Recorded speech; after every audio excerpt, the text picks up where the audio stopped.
그 다음 내용, 노이즈 캔슬링 헤드폰 뒤에 있는 과학. 이번에는 노이즈 캔슬링 헤드폰에 대해서 보는 거야. 상쇄 간섭은 우리가 음악을 들을 때 헤드폰의 노이즈 캔슬링 기능에서 사용되어진다.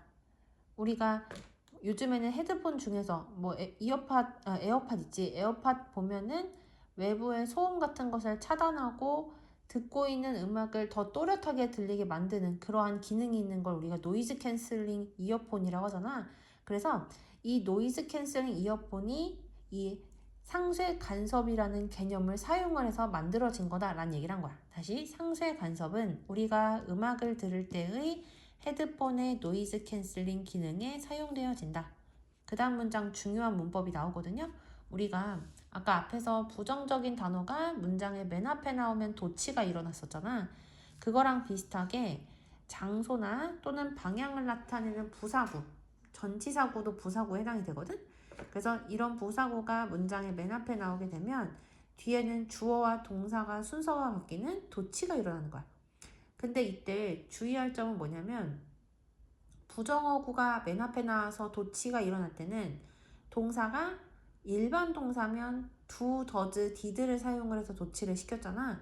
근데 이런 장소나 방향이 문장의 맨 앞에 나와서 도치가 일어날 때는 아무리 동사가 일반 동사여도 그냥 순서를 휙 바꿔서 쓰면 된다는 게 중요한 거야. 물론 여기에서는 일반 동사가 아니라 비동사가 사용이 되긴 했지만 자, 해석을 할 때는 똑같이 뭐부터 한다? 주어 먼저 한다. 그래서 여기를 먼저 하는 거야. 마이크로폰은 마이크거든요.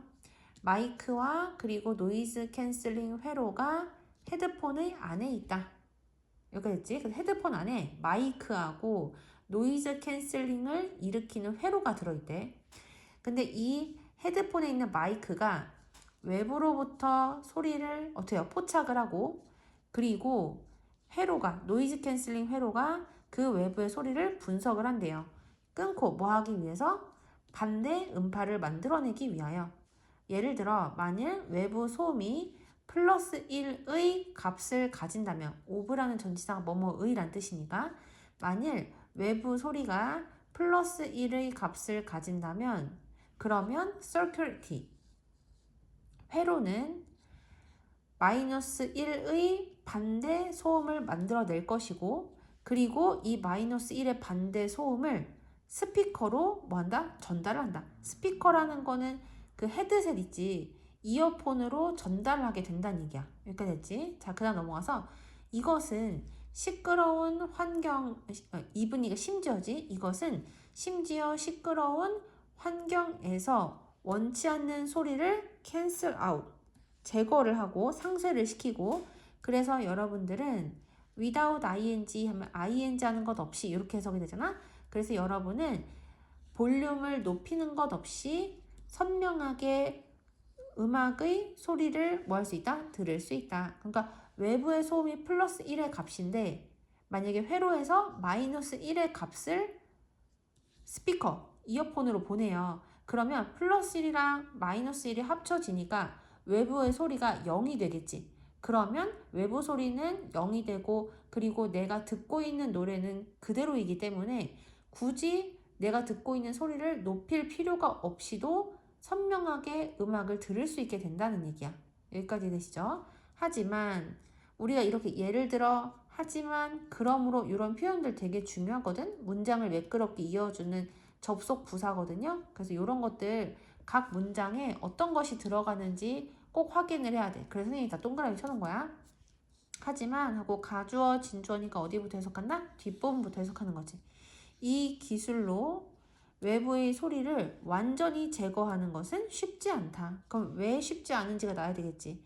자, 어떤 문장이 투부정사로 시작하고 콤마가 찍혀 있으면 해석이 된다. 뭐뭐하기 위하여로 해석이 되죠. 완전한 노이즈 캔슬링을 뭐하기 위해서?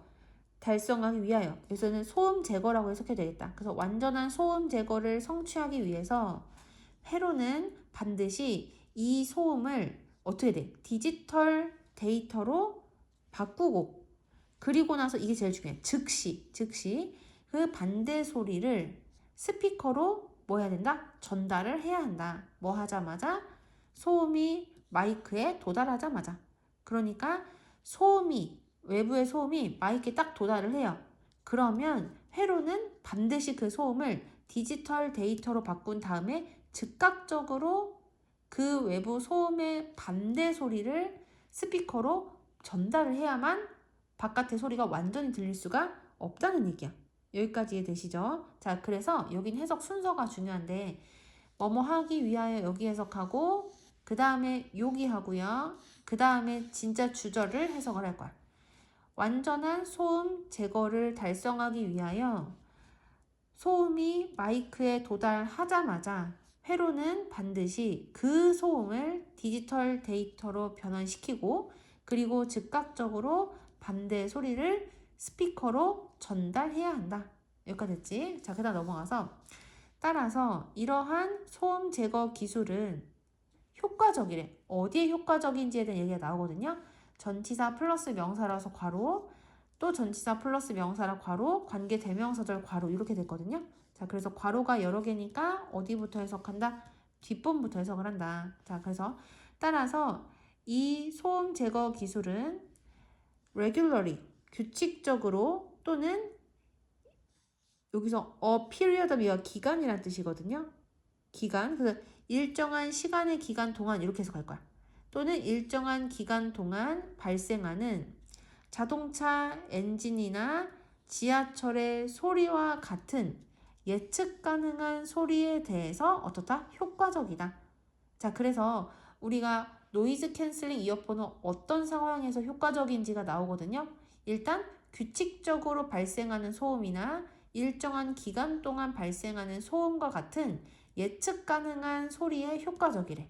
다시 따라서 이 소음 차단, 소음 제거 기술은 규칙적이거나 또는 일정한 기간 동안 일어나는 자동차 엔진과 지하철의 소리와 같은 예측 가능한 소리에 대해서 효과적이다. 그러나 이것은 당신에게 가까운 곳에서 이야기하고 있는 사람들의 소리와 같은 일관성 없는 소리에 대해서는 상대적으로 덜 효과적이다. 그래서 일관성 없는 소리에 대해서는 노이즈 캔슬링 기술이 덜 효과적이다 라고 얘기를 하고 있어요.